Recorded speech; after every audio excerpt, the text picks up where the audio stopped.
जीवन का हर क्षण ऊर्जा का खेल है। यह ऊर्जा न केवल हमारे शरीर को चलाती है बल्कि हमारे मन और आत्मा को भी दिशा देती है। ओशो कहते हैं, जीवन ऊर्जा का प्रवाह है। इसे कैसे इस्तेमाल करना है, यही तुम्हारे जीवन की गुणवत्ता तय करता है। कबीरदास जी ने कहा है, साहेब के गढ़ बसे जो मन के गढ़ जात। इसका अर्थ है, जब ऊर्जा भीतर की ओर केंद्रित होती है तब सच्चा आत्मज्ञान होता है। गुरु नानक जी ने भी नाम सिमरण के माध्यम से ऊर्जा को शुद्ध और दिव्य बनाने की बात कही है। भगवान कृष्ण ने गीता में कर्म योग और ध्यान योग को ऊर्जा के सही उपयोग के साधन बताए हैं। जिद्दू कृष्णमूर्ति कहते हैं, ध्यान ऊर्जा को आत्मा तक ले जाने का विज्ञान है। यह सभी विचार हमें यह समझाते हैं कि ऊर्जा का सही उपयोग जीवन में शांति और प्रेम आनंद लाता है। जब हम अपनी ऊर्जा को व्यर्थ इच्छाओं, भय और वासना में नहीं गवाते, तब हम अपने जीवन के वास्तविक उद्देश्य को पहचान पाते हैं। यही ऊर्जा का विज्ञान है जो हमें विराट से जोड़ता है और आत्मा को परमात्मा में विलीन करता है। भोजन हमारे जीवन की सबसे प्राथमिक आवश्यकता है। यह शरीर को पोषण देता है और ऊर्जा प्रदान करता है। जैसा भोजन वैसा मन, इसलिए शुद्ध और सात्विक भोजन को महत्व दिया गया है।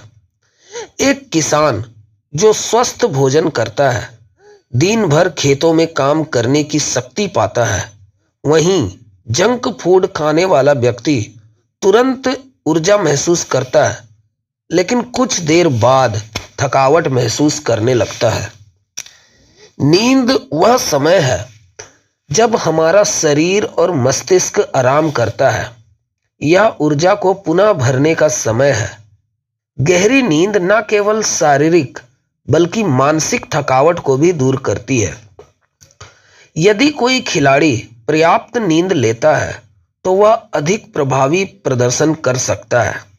वहीं एक छात्र जो पूरी रात जागता है परीक्षा में थका हुआ महसूस करता है। दिन भर के कार्यों में ऊर्जा खर्च होती है। इसे विवेकपूर्ण तरीके से उपयोग करना चाहिए। एक व्यक्ति जो दिन भर उत्पादक कार्य करता है वह दिन के अंत में संतोष अनुभव करता है। वहीं जो लोग समय बर्बाद करते हैं वे मानसिक रूप से थके हुए और असंतुष्ट रहते हैं। प्राणायाम और व्यायाम से शरीर और मन को नई ऊर्जा मिलती है। यह हमारे सुषुप्त ऊर्जा को जागृत करता है। अनुलोम विलोम करने से मन शांत होता है और शरीर में ताजगी महसूस होती है। सुबह की दौड़ लगाने वाले लोग दिन भर ऊर्जावान महसूस करते हैं। धारणा का अर्थ है अपने विचारों और ऊर्जा को एक बिंदु पर केंद्रित करना। जब हमारी ऊर्जा केंद्रित होती है तो हम किसी भी कार्य में उत्कृष्टता प्राप्त कर सकते हैं। एक तीरंदाज जो अपने लक्ष्य पर ध्यान केंद्रित करता है वही सटीक निशाना लगा सकता है। एक वैज्ञानिक जो पूरी तरह शोध में डूबा हुआ रहता है वह अद्भुत आविष्कार करता है। ध्यान हमारे भीतर की ऊर्जा को उच्चतम स्तर तक ले जाता है। यह आत्मा को परमात्मा से जोड़ने का माध्यम है। बुद्ध ध्यान में बैठकर सत्य को प्राप्त कर सके। एक साधक जो ध्यान करता है वह मानसिक शांति और आत्मिक आनंद का अनुभव करता है। भय हमारी ऊर्जा को संकुचित कर देता है। यह हमारी आत्मा को कमजोर बनाता है। एक बच्चा जो परीक्षा के डर से पढ़ाई करता है वह अच्छे अंक नहीं ला पाता। एक कर्मचारी जो अपने बॉस के डर में जीता है अपनी पूरी क्षमता का उपयोग नहीं कर पाता। वासना हमारे शरीर और आत्मा की ऊर्जा को नष्ट करती है। यह हमें अधोगति की ओर ले जाती है। लालच में फंसा व्यक्ति मानसिक रूप से कमजोर हो जाता है। वासना में फंसा व्यक्ति अपने जीवन के लक्ष्य को भूल जाता है। सच्चा प्रेम हमारी ऊर्जा को विस्तार देता है, यह हमारे सीमाओं से परे ले जाता है हमें। एक माँ अपने बच्चे के लिए निस्वार्थ प्रेम से प्रेरित होकर कठिन से कठिन काम कर लेती है। सच्चा प्रेम व्यक्ति को आनंद और शांति का अनुभव कराता है। समाधि वह अवस्था है जहां आत्मा और परमात्मा एक हो जाते हैं।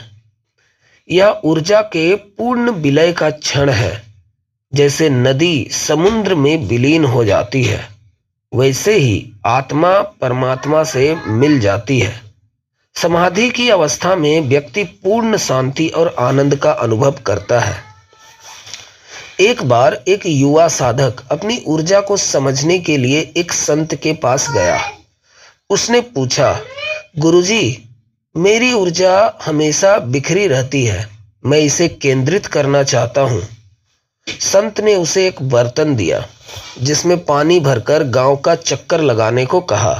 शर्त यह थी कि पानी की एक बूंद भी गिरे नहीं। साधक ने पूरे ध्यान से यह कार्य किया और पानी को गिरने नहीं दिया। जब वह वापस लौटा तो संत ने पूछा, गांव में क्या देखा? साधक ने जवाब दिया, मुझे कुछ भी नहीं दिखा, मेरा ध्यान तो केवल बर्तन पर था। संत मुस्कुराए और बोले, यही है ऊर्जा को केंद्रित करना। जब तुम्हारा ध्यान अपने भीतर की ऊर्जा पर होगा तब तुम इसे व्यर्थ नहीं गवाओगे।